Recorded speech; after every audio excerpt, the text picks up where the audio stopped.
สวัสดีครับพี่น้องสวัสดีเมื่อสุขุสุคนเด้ออยู่กับช่องโออินไทยแลนด์คือเก่าตอนนี้โอมาหาเก็บใบกระถินพี่น้องมาหาเก็บใบกระถินเอาไปให้น้องหมูนี่พี่น้องนี่จะเป็นใบกระถินหรือว่าเอิ้นอีกอย่างนึงกะผักเกษตรพี่น้องผักเกษตรหรือว่าผักเกษตรได้สองอย่างเรียกได้สองอย่างครับภาษาไทยเขาจะเรียกว่าผักกฐินใบกฐินภาษาอีสานกะว่าผักเกษตรพี่น้องนี่ครับนี่ก็จะไปเก็บให้หมูกินครับเพราะว่าผักเกษตรนี่มันจะมีวิตามินพี่น้องมีวิตามินมีโปรตีนมีแคลเซียมว่าหมูกินกะหมูกะสีเฮ็ดให้หมูนี่กะแข็งแรงแล้วกะ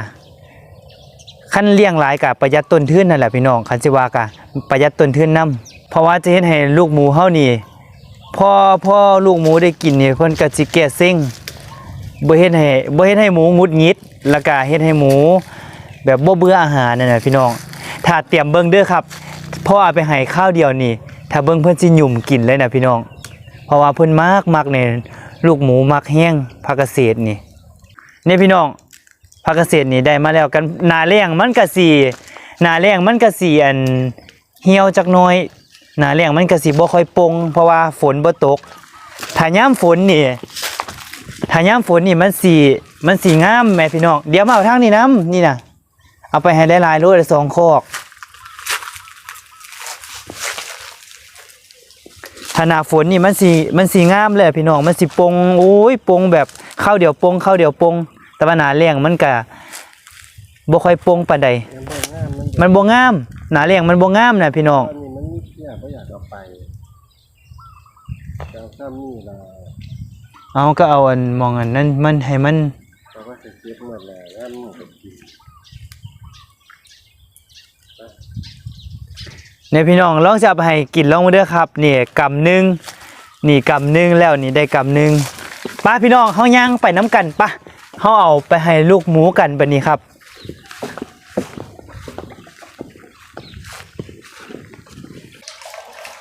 เนี่ยพี่น้องนี่ก็นี่ผักเกษตรครับพี่น้องนี่เอามาให้ลูกหมูกินให้ลูกหมูกินเพียงแต่เพิ่นได้กินเพิ่นก็สิย่างมาเลยนะครับนี่ผักเกษตรบ้านๆเฮาเนี่ยครับพี่น้องหมูกินได้คนเฮาก็กินได้ครับป้าบัดนี้เฮาไปให้อีกคอกนึงพี่น้องเอาไปให้อีกคอกนึงโอ้พุ่นน่ะว่าแต่ได้กินครับนี่พี่น้องเบิ่งนี่พี่น้องว่าแต่เพิ่นได้กินเพิ่นสิกินเลยเอาโยนไปให้เป็นจุ่มไหมกระจายกันมันจะบ่กัดกันพี่น้องเบิ้งแม่พี่น้องนี่ต้นใบกระถินนี่พี่น้องอันนี้หลายต่อใบกระถินนี่แต่ว่ามันบ่มีหลายครับนี่มันก็มีหน่อยก็หน้าแล้งมันบ่ค่อยปงมันบ่งามมันบ่ค่อยปงก็เลยว่าเอาให้ซ้ำนี่ก่อนหน้าฝนนี่ก็คือปงแห้งนี่สนุกกินเลยพี่น้องหน้าฝนนี่มันสิปงเต็มเลยตามคู่สานี่แต่ว่าหน้าแล้งเนี่ยมันบ่งามครับพี่น้องได้หน่อยๆพี่น้องเบิ่งแม่พี่น้องโอ้ยเดียวอยากให้กินนะน้อยนะอยากให้กินพี่น้องเบิ่งแม่พี่น้องนี่ใบเกษตรนี่ใบกระถินนี่หมูมักแห้งได้พี่น้องเอ๋ยหมูมักแห้งเพราะว่าจะเฮ็ดให้ลูกหมูนี่ได้กินแล้วอารมณ์ดีคลายเครียดพี่น้องคลายเครียดหมูอารมณ์ดีหมูบ่เบื่ออาหารนี่กะอีกผักบุ้งอย่างนึงครับพี่น้องผักบุ้งนี่กะหมูก็มักกินคือกันผักบุ้งหน้าเฮานี่อยู่ตามสานี่หมูก็มักกินคือกันเพราะว่าในผักเกษตรนี่ใบกระถินนี่มันจะมีกับเป็นพืชชนิดนึงที่ว่าหมูนี่มักกินคนเฮาก็กินได้แหละพี่น้องทั้งหมูทั้งคนว่าคนเฮาก็เอามากินกับตำบักฮุงสีกระแซ่บใบอ่อนๆยอดอ่อนๆมันน่ะ เอามากินกับตำบักฮุงแต่ว่าหมูนี่ใบมันนี่เฮาสิเด็ดมาให้หมูกินแต่ว่าเฮาก็บ่ให้กินหลายเด้อพี่น้องให้กินพอประมาณพ่อบ่ให้หมูพ่อบ่ให้ลูกหมูนี่เบื่ออาหารบ่ให้หมูเส้งนั่นน่ะพี่น้องเพราะว่าใบกระถินนี่มันจะมีแบบวิตามินนะพี่น้องมันเป็นพืชที่ก็มีใยอาหารมีวิตามินมีใยอาหารแล้วก็มีแคลเซียมมีโปรตีนใบกระถินนี่มันก็ยังแบบช่วยในเรื่องของแก้อาการของท้องร่วงคือหมูทอกท้องหมูเจ็บท้องขี้เหลวขี้เป็นน้ำจังสี่พี่น้องมันก็ซอยแก้ได้เด้พี่น้องใบกระถินนี่ซอยในเรื่องของท้องร่วงหมูท้องร่วงหมูถอกท้องจังสี่ก็ซอยได้แต่ว่าเฮาก็บ่ต้องให้กินหลายบ่ต้องให้กินหลายให้กินพอประมาณนะพี่น้องถ้าว่ากินหลายมันก็บ่ดีครับเพราะว่าใบเกษตรนี่กินหลายก็บ่ดีคือกันครับพุ่นน่ะพี่น้องของมักเพิ่นเลยนี่ของมักเพิ่นนี่ของมักเพิ่นผักเกษตรนี่คือมักแห้งพี่น้องมักแห้งเอาให้เท่าใดก็กินเบิดเอาให้เท่าใด2กระสอบ3กระสอบนี่ก็บ่เหลือเพิ่นมักกินแห้งแต่ว่าเฮาก็บ่ต้องให้กินหลายแหละคือที่ว่านั่นแหละเพราะว่าคันกินหลายมันก็บ่ดีพี่น้องกินหลายก็บ่ดีบ่ให้กินหลายกินพอประมาณกินจัก2-3 กรัมก็ได้นะพี่น้อง 2-3 กรัมใหญ่ๆนี่ก็ได้ครับเพราะว่ากินหลายมันก็บ่ดีได้เพราะว่าใบกระถินนี่มันจะมีสารไมโมซินเพราะว่ากินหลายนี่ก็จะอาจเฮ็ดให้หมูนี่เป็นมันได้ขนร่วงได้สิพี่น้องก็ให้กินพอประมาณนั่นแหละครับ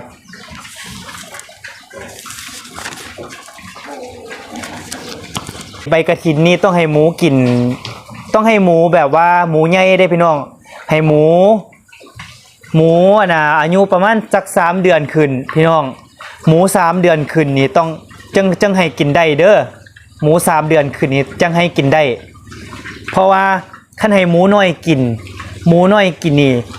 ก็คือมันจะให้หมูนี่ถอกท้องเจ็บท้องได้แล้วก็ท้องร่วงท้ายเป็นน้ำได้พี่น้องเพราะว่าหมูน้อยนี่เฮาจะบ่ให้กินเฮาจะให้กินแค่หมูที่อายุ3 เดือนขึ้นครับพี่น้อง3 เดือนขึ้นไปฮอดขายสิเฮาจังให้กินหมูน้อยนี่เฮาห้ามเอาให้กินเด็ดขาดกับหมูแม่พันธุ์คือกันพี่น้องหมูแม่พันธุ์แล้วก็หมูที่ว่าหมูที่เป็นแม่พันธุ์ที่กำลังจะผสมพันธุ์จังซี่ก็ห้ามเอาให้กินเพิ่นบ่ให้กินเด้อพี่น้องห้ามเอาให้กิน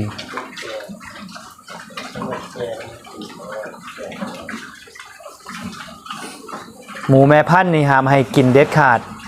เพราะว่ามันก็อาจจะมีผลต่อการ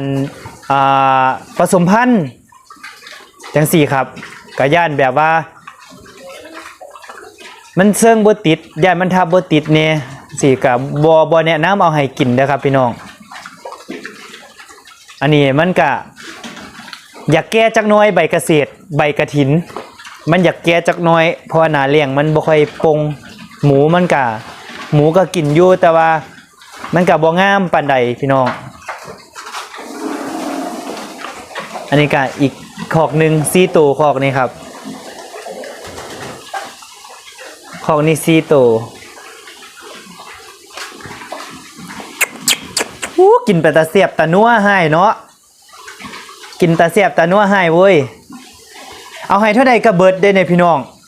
เอาให้เท่าใดก็กินเบิดอีหลีเด้เอาให้เท่าใดก็กินเบิดอีหลีเด้บ่แม่นตังว่าคือ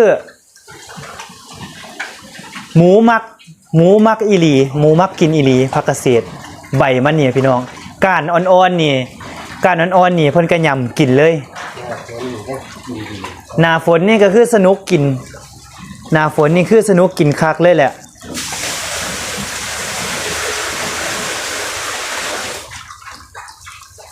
กะ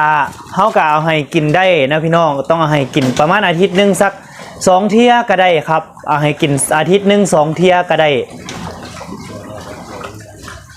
2เที่ยก็ได้อาทิตย์นึงนะ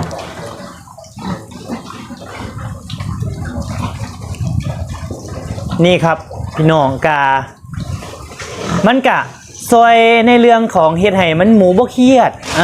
เฮ็ดให้หมูบ่เครียดเฮ็ดให้หมูเฮาอารมณ์ดีแก้เครียดบ่เบื่ออาหารเพราะว่าหมูนี่คันเฮามีแบบว่าคือผักกระเสียนสิเฮาอาจจะมาให้เพิ่นยำเล่นเคี่ยวเล่นจังซี่เพิ่นก็สิอารมณ์ดีคือเฮานี่แหละเวลาเฮากินตัวอย่างคือคนเฮานี่เวลาเฮากินอาหารนี่กินแต่อันเก่ามันก็จะเฮ็ดให้เฮาเบื่อง่ายเบื่ออาหารง่ายคือเฮาคือกันคนเฮาคือกันกินอาหารนี่กินแต่อันเก่าเฮาก็เบื่อเป็นคือกันลูกหมูน้องหมูก็คือกันกินอาหารเก่ากินแต่แนวเก่าๆเพิ่นก็เบื่อคือกันเฮาก็มีแนวมาให้เพิ่นแบบโล่ให้เพิ่นแบบแก้เซ็งใจดีครับพี่น้องพี่น้องครับตอนนี้ก็อัปเดตลูกหมูให้เบิ่งคือเก่านั่นแหละครับอัปเดตให้เบิ่งตอนนี้ลูกหมูก็ได้3เดือน25มื้อครับผมตอนนี้ก็99เขาสิฮอด4เดือนครับ9เขาสิฮอด4เดือนลูกหมูก็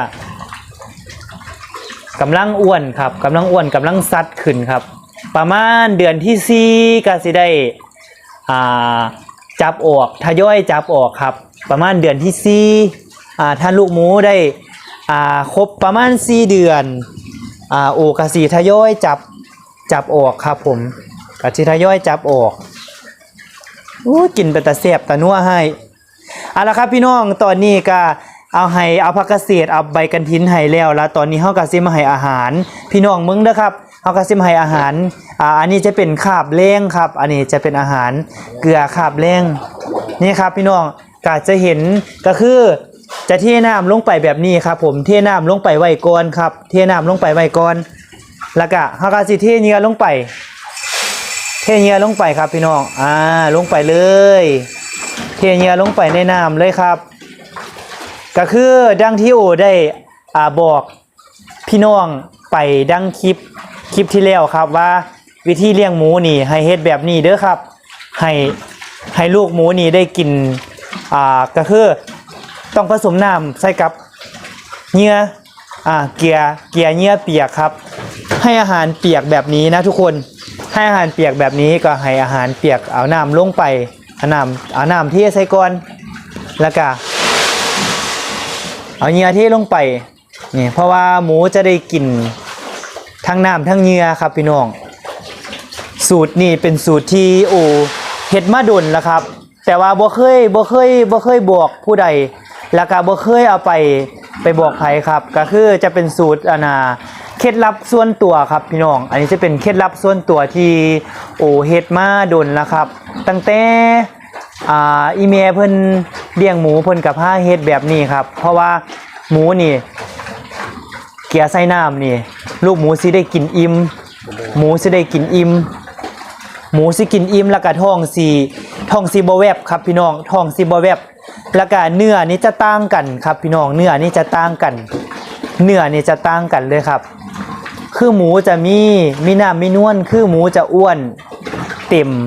หมูจะเต็มเนื้อจะแน่นครับพี่น้องถ้าเกลือใส่น้ำแบบนี้ครับนี่ให้เบิ้งใกล้ๆครับพี่น้อง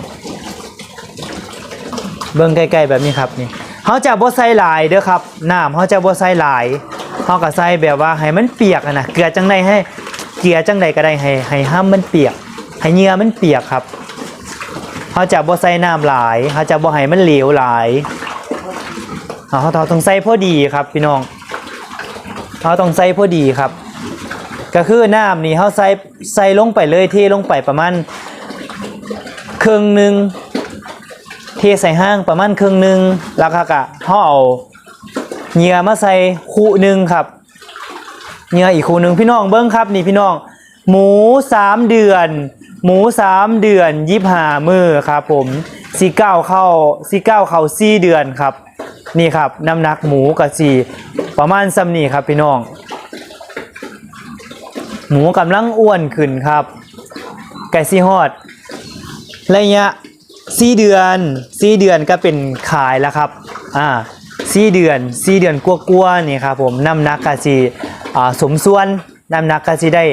ร้อยขึ้นครับพี่น้องหรือว่าบางตัวก็90กว่าก็ขึ้นกับเพิ่นกินเหยื่อน้ำครับบางตัวก็หมูบางตัวก็กินเหยื่อบ่เก่งกินเหยื่อซ่าสิก็อาจจะเริ่มเติบโตซ่าอาจจะใหญ่ซ่าถ้าหมูตัวใดที่กินเก่งก็จะใหญ่ขึ้นเร็วพี่น้องเบิ่งแม่พี่น้องข้าวเดียวข้าวเดียวพี่น้องเบิ่งว่าเกลือใส่ว่าเกลือใส่น้ำนี่น้องเบิ่งว่าเกลือใส่น้ำนี่คือข้าวเดียวเลยครับข้าวเดียวเลยกินข้าวเดียวเบิด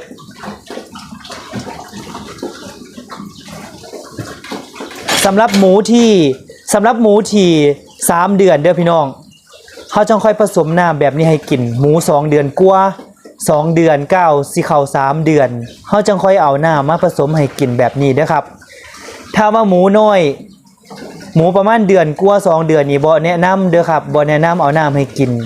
เพราะว่ามันยังน้อยอยู่ก็อาจจะย่านแบบว่าอาหารมันสิเน่าเพราะว่าเป็นช่วง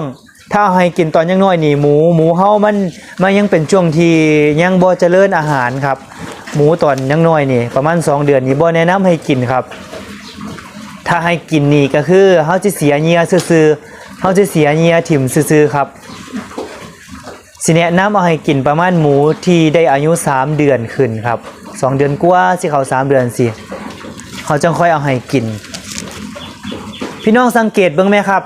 เวลาลูกหมูกินเหยื่อที่ผสมน้ำนะครับเหยื่อเปียกอันนี้เขาเอิ้นว่าเหยื่อเปียกครับข้าวเดียวพี่น้องข้าวเดียวท้องเพิ่นก็จะเต็มท้องเพิ่นก็จะเต็มแบบนี้ครับเพราะว่าเพิ่นได้กินอิ่มเพราะเหยื่อนี่คือกินเหยื่อผสมใส่น้ำนี่มันจะให้หมูเฮาอิ่มเนี่ยนะครับพี่น้องมันจะให้หมูอิ่มแล้วก็อิ่มท้องก็สิบ่แวบหมูก็สิอ้วนสิเต็มหมูสิอ้วนสิเต็มสมส่วนเนี่ยนะพี่น้องเอ๋ยนี่ครับ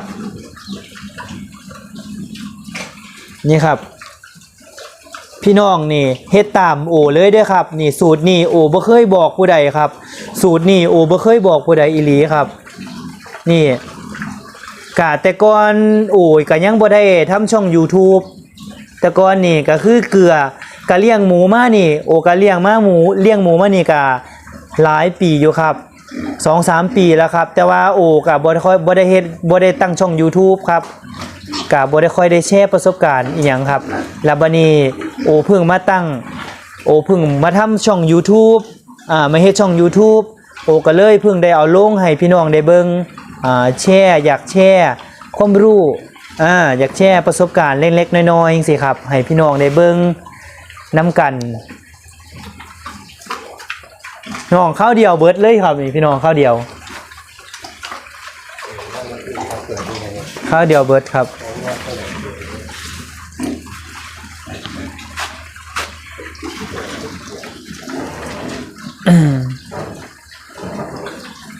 บ่พอฮอด10 นาทีครับบ่พอฮอด10 นาทีเบิดเลยครับพี่น้อง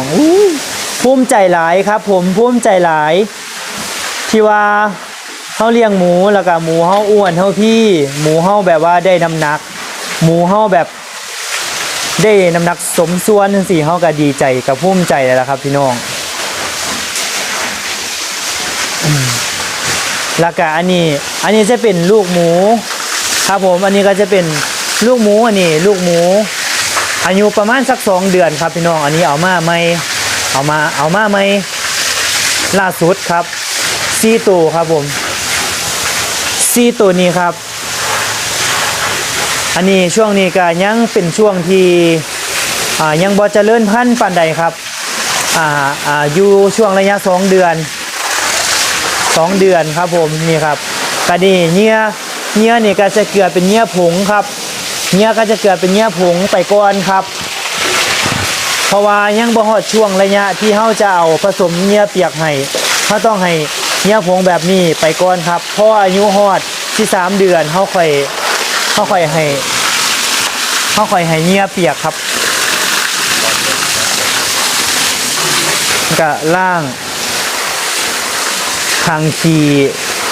เพิ่นออกไปครับเพราะว่าเขาก็ต้องล้างทำความสะอาดเสาแรงครับเพราะว่าช่วงหน้าร้อนนี่เขาก็ต้องทำความสะอาดเสาแรงครับพี่น้องเพราะว่าการลักไล่เขาก็สิกำจัดแมงวันไปน้ำครับเพราะว่าถ้ามีขี้ร้ายก็จะมีแมงวันมาตอมอย่างนี้ครับมาตอมลูกหมูมาตอมขี้หมูก็เอาสิล้างทำความสะอาดเสาแรงครับนี่ก็จะเป็นน้ำสาด้วยครับพี่น้องอันนี้น้ำสามันจะขุ่นครับน้ำที่ว่าดูดขึ้นมาจากบ่อครับใส่ใดดูดขึ้นมาจากบ่อครับผมมันก็สีขุ่นๆน้ำมันก็สีขุ่นแบบนี้ครับครับผมน้ำสาครับเพราะว่าคืออยู่หนองป่าอยู่คอกฟาร์มหมูของโอมันจะบ่มีน่ะน้ำบาดาลครับก็เลยใส่เป็นใส่ใดดูดน้ำหนองสาขึ้นมาครับดูดน้ำสาขึ้นมาครับผมเอาละครับพี่น้องนี่ก็ค่ะมื้อนี้ก็มาอัปเดตลูกหมูให้เบิ่งคือเก่าครับพี่น้องเอ้ยก็นี่หมูก็คือที่โอได้ว่าไปครับมี10ตัวครับหมูเลี้ยงเอามาสุดนี่ก็มี10ตัวครับอันนี้ก็6ตัวปกติจะมีอยู่7ตัวครับแต่ว่าเพิ่น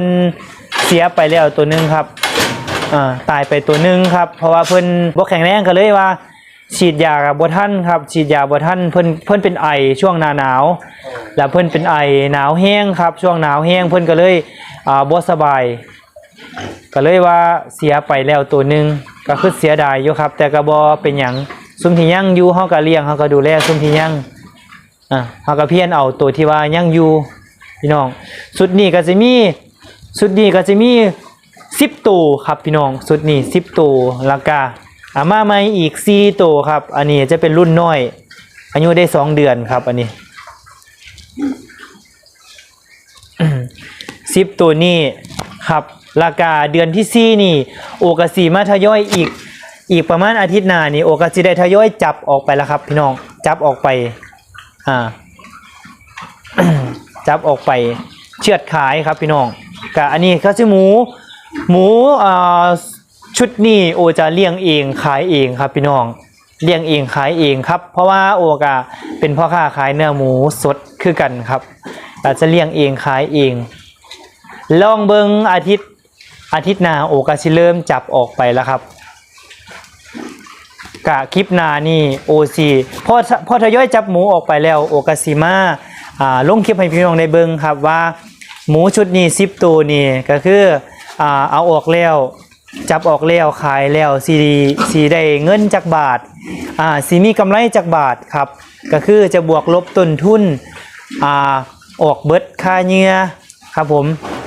ค่าเนื้อค่าอาหารหมูออกแล้วก็สิเหลือจากบาทเดี๋ยวโอจะมาลงคลิปหน้าให้พี่น้องได้เบิ่งกันครับให้พี่น้องได้รู้น้ำกันว่าเลี้ยงหมูนี่ได้กำไรดีบ่มีกำไรดีบ่หักต้นทุนแล้วมันได้เหลือจากบาทครับพี่น้องกะมาอัปเดตให้พี่น้องได้เบิ่งครับผมกะอัปเดตให้พี่น้องได้เบิ่ง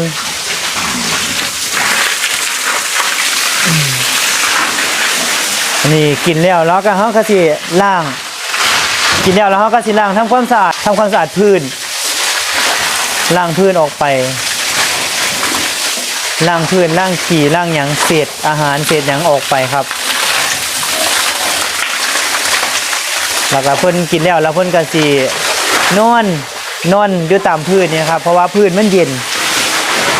พื้นมันจะเย็นครับสูตรที่โอเว้านะครับพี่น้องสูตรที่ผสมน้ำนี่ลองไปเฮ็ดตามเบิ่งเด้อครับ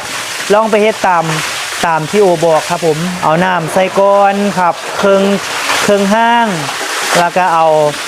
เนียลงไปสูตรนี้รับประกันเลยครับว่าสูตรนี้เลี้ยงจังไหนหมูก็อ้วนครับคือที่โอได้ว่าไปนะครับเกลือผสมใส่น้ำให้หมูกินครับหมูอายุ2เดือนกว่าสิเข้า3เดือนค่อยผสมให้ครับสูตรนี้บอกเลยว่าถ้าเฮ็ดแล้วหมูใหญ่หมูอ้วนขึ้นอีหลีครับพี่น้องเนื้อกระเด้งแบบว่ามันสมส่วนนะครับพี่น้องหมูจะสมส่วนหมูก็จะแน่นตัวหมูก็จะแน่นเพราะว่าหมูนี่จะอิ่มกินผสมใส่น้ำนี่อิ่มกว่ากินแบบผงครับต้องให้พี่น้องไปเฮ็ดตามมึงนะครับ ลองไปเฮ็ดตามโอเบิ้งครับผมได้ผลแน่นอนครับอันนี้รับประกันครับผมเอาละครับพี่น้องโอกาสีขอจบคลิปเพียงสำนี้ละครับกับมาอัปเดตลูกหมูให้เบิ้งกับวิธีเกลือหมูเอาใบเกษตรให้หมูกินโอกาสีขอจบคลิปเพียงสำนี้ละครับพี่น้องไว้คลิปหน้าจังสิมาอัปเดตให้พี่น้องได้เบิ้งอีกครับขอบคุณทุกคนที่เข้ามาเบิ้ง